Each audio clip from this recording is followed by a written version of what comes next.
We, of course, had fire drills like any other school group. We had to teach children how to get out of the building and what to do in case of an emergency like that. But we had the added thrill of the take cover drills and the nuclear holocaust drills. First of all, each of us were dispensed a dog tag, which we were told by this old teacher, somewhat tactlessly, could withstand the heat of 1,000 degrees centigrade, made not to melt. Unfortunately, our skin disintegrated about 900 degrees before, but we had the comfort of knowing we could be identified in the event we were burned beyond recognition in a nuclear holocaust. She actually put it that way. Had my name, I think it's Klein, Robert Heeb, something, you know. And there were two kinds. One, if you got ample warning that the Soviets were somewhere over the Antilles. I don't know where that is, but it sounds like a good place to be.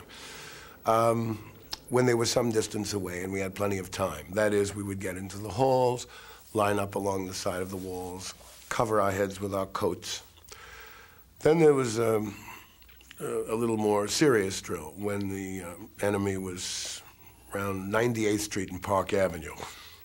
I mean, when you could hear the whistle of the thing coming, and there was no warning.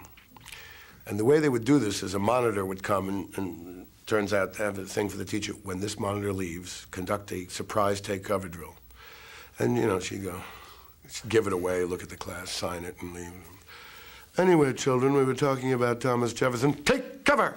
We were instructed to go under the desk, put your backside to the window. For some reason, that was less valuable to lose than your brain. And I don't remember if you put your hands over your head or not, but of course they never bothered to change the monitor. So it got, after a while, very boring. The monitor would come in, everyone would slowly get under their desk before the teacher signed it. You know. There was involved in this a system of sirens, and the 2 short blasts, one followed by 1 loud blast is, you know, take cover. 4 short blasts and 1 loud blast, followed by 3 short blasts, all clear. I mean, you could confuse these and walk out in an all clear and get disintegrated. Also, they foolishly blew a siren every day at 12 o'clock. And it drove me crazy, walking home for lunch, and, oh, it's 12 o'clock, you know, I mean, and it always occurred to me that the Soviets could attack at 12 o'clock. We'd think it's lunch, and we were all gone. You know?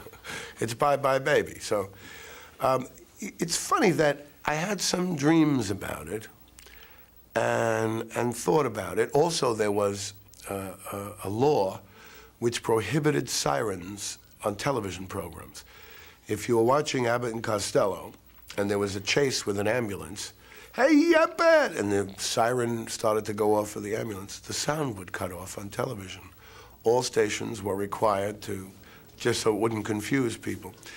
I think that it had a more subtle and momentous meaning of terror, that it invaded dreams.